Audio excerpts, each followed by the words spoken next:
just open that. Open that.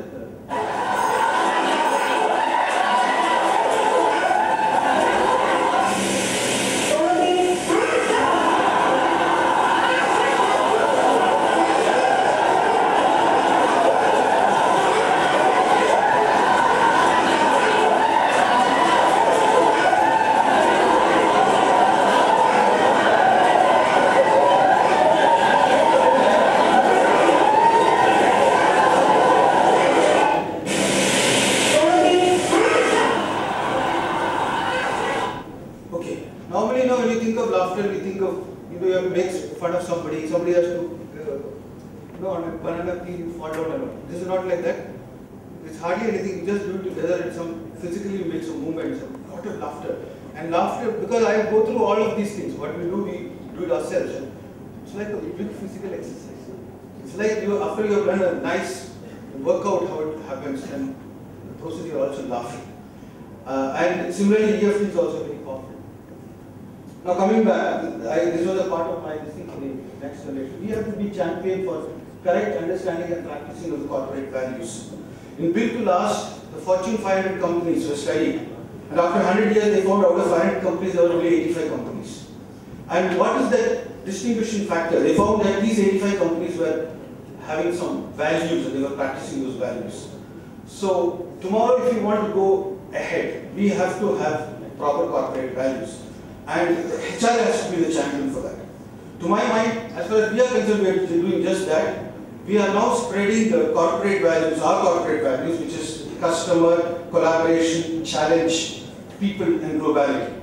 We are pushing it to all the people so that they are told that whenever they take a decision, they have to just ask ourselves, am I true to my corporate value?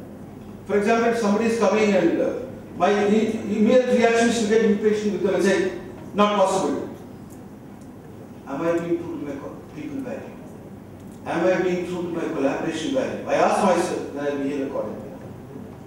Being open to collaboration and acceptance of inputs from other functions on HR matters. But this is very, very important. As I told you, see, at a point of time we think that we are the experts and nobody else can contribute. That we should be open to that. It's not like that. These people are working in the plant and other places where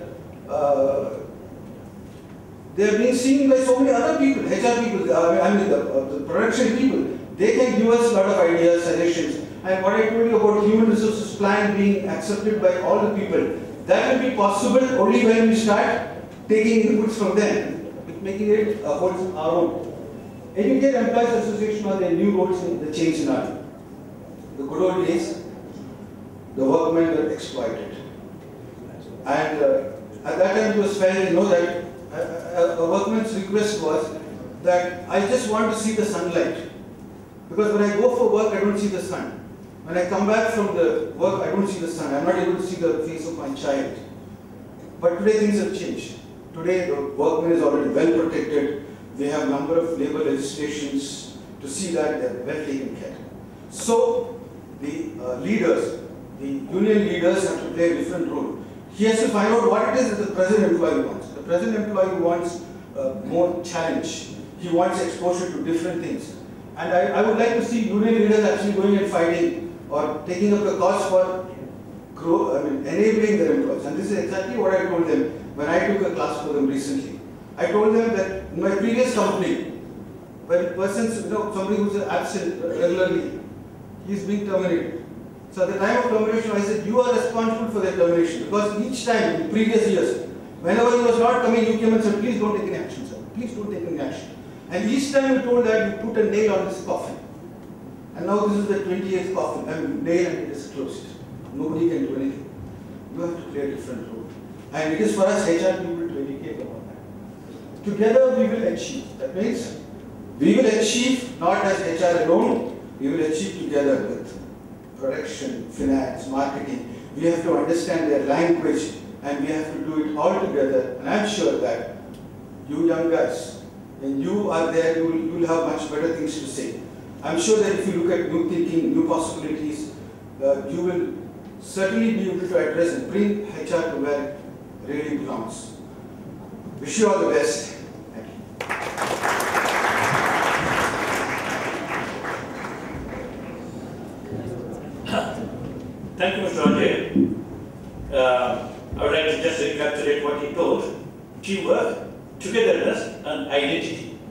These are the 3 takeaway words for you. And he said about policing. Policing has become a very dirty word in our context because we are very familiar with the Indian policing. It is not so in UK or US. Even suppose you have a violation on the road, they come, greet you, hi, good afternoon, gentlemen. Here is your ticket, $30. Smile, have a nice time. But that's not our experience here. That's why we do police. Long back, Justice V.R. Krishna wrote an article, who would police the police? The police need to be policed, but that's something different. And for identity, I would like to tell you one thing. I will not share an experience. It was long back, about 83 or 84. I was a consultant to Naval Union Corporation. I was there in the guest house taking me food. My lunch there, and 2 young guys were there. They were finished their lunch, they were just washing their hands. And when they were eating, they saw 2 young men who went there and pasted stickers of their company on the air conditioner, hiding the air conditioner's logo. These persons hurriedly finished their lunch, washed their hands, and just took the young guys by the collars and said, hi, how dare you paste your stickers on Federal Lodge is our product. See, that's the identity here. He works for Federal Lodge. The acting of Federal Lodge, he saw somebody else pasting posters, some stickers of his company. So, that identity is there. Even when he goes elsewhere, he's taking his food. He can't put it. Federal Lodge is my company. That's the identity one should have. For working for an institution, for the sake of facility, you work for HR or some other department. It's all coordination. Any compartmental thinking or departmental psyche will not help you grow or your institution to grow. So these are the things we draw from what he spoke. I invite Mr. Ananta Krishnan to share his experience. Thank you. Now we are going to say about HR practice for the next generation. First of all, we want to make it clear who are the next generation. Who are the target audiences over here for the next generation? Okay, and I would like to appreciate the Nehru College for a mix of panel members. We have a baby boomer, we have a Generation X, and I'm representing the Generation Y. Okay. The target audience for the next generation will be of Generation Y, or we call it as a millennials. So let us see what actually differs from the existing generation when you compare with the next generation. Okay. Good leadership, a job that uses their strengths and personal development are seen nice to have to boomers and Xers to generate their mandatory and essential. Say for example, your parent. Even if they don't like the job, they are okay with the job and they continue doing the things. But this is not applicable for the future generation. They are mandatory and they are essential. If boomers and Xers are not well managed, not excited by their job, they will be dissatisfied and demotivated. But the problem is that they stick on with that job. But for the Generation Y, they quit. They say goodbye to everyone. Generation Y learn differently to Xers. They prefer pure learning and the coaching, not to a kind of PPT slide or kind of regular classroom coaching or any kind of mentoring. Okay, their tastes are entirely different when you compare them with the previous generation. As mentioned by our Dr. Narajan sir, okay, there's a huge gap existing between the previous generation and the next generation. Okay, that gap has to be identified and fulfilled by the HR managers, and that is where the real challenge lies. Who are these Generation Y? So he usually talks about Generation Y, Generation X, and the baby boomers. Okay, Generation Y are those people who are born between 1980s to 2000. So that means these guys are going to become the executives and the managers in the future generation. Okay, millennials. Okay, that is a saying. That is a proven method that 75% of the millennials makes the workforce by 2015. Extremely different from baby boomers and Generation X, and these guys are well educated and they are damn skilled in their technology wise. So managing this Generation Y is how the HR practitioner has to get aligned with. Okay. So some of the characteristics of Generation Y. 1 in every 3 college students and young employee believe the internet is as important as air, water, food and shelter. And this has been given by the Cisco team. Okay? That means the Generation Y guys travels with an iPad. The Generation Y guys travel with an iPhone. So they used to carry the internet everywhere, whether it be in a classroom or a toilet or wherever it is, they always have techie guys. 2 in 5 say they would take a lower salary in exchange for more flexibility in work timings. Okay. No need to it is not a mandatory for the Generation Y guys to have a well-packaged salary. Okay. What they believe is that they need to have a good work atmosphere, okay, and a flexible timing. Okay. These guys are more into tech savvy and more of a family-centric guys. Okay. So that is a latest jargon which has been coined in US. They call it as a helicopter parenting. Helicopter parenting. Anyone aware of what you mean by helicopter parenting?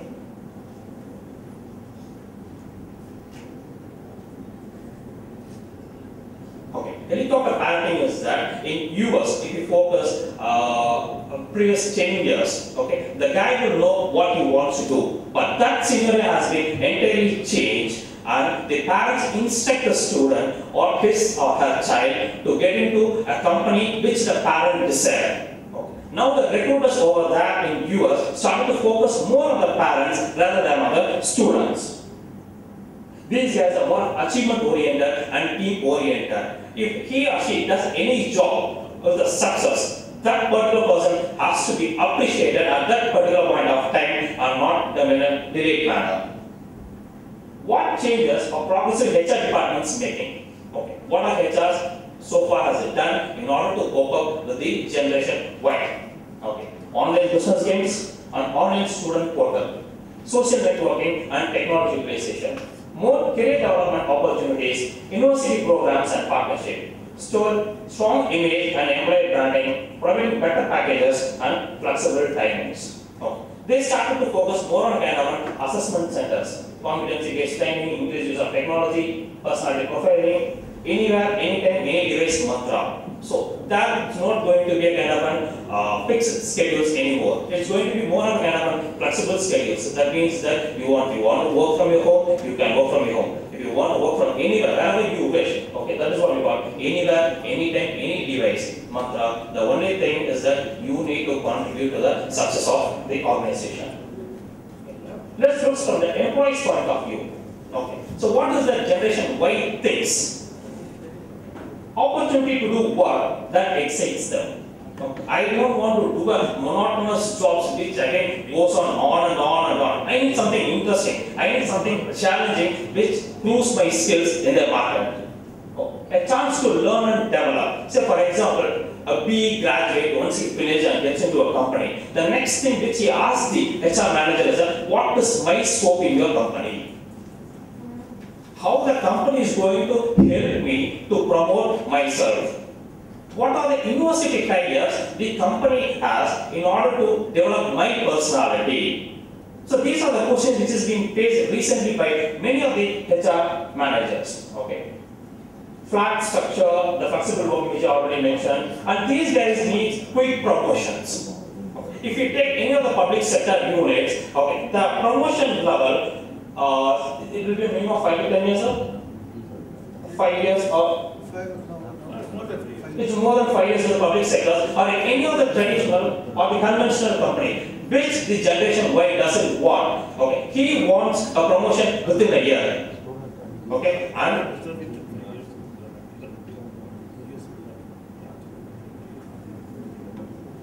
I'm just talking to the Indian scenario itself, sir. In Indian scenario, even if you take any of the college students, he wants a promotion within a year. Okay, after a management training, I think most of the guys over here are MBAs, right? Pursuing MBAs.